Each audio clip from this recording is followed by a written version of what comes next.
আমার ভাইদের উদ্দেশ্যে একটা কথা বলি, যদি দাম্পত্য জীবনে যদি সুখের করতে চান, শান্তির করতে চান, তাহলে কখনো কোনো দিন স্ত্রীর সাথে মিথ্যা কথা বলবেন না।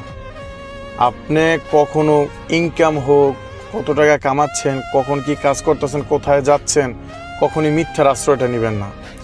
একটা কথা কি, যেই মানুষটা আপনার সাথে থাকতেছে, খাইতেছে, শুইতেছে, ঘুমাইতেছে, ঘন্টার পর ঘন্টা আপনার খোঁজখবর নিতেছে, সেই মানুষটার সাথে আপনি মিথ্যে বলে হয়তো একদিন বা 2 দিন আপনি পার পেয়ে যাবেন, কিন্তু একদিন বা 2 দিন পরে কিন্তু ঠিকই সত্যটা সামনে চলে আসবে।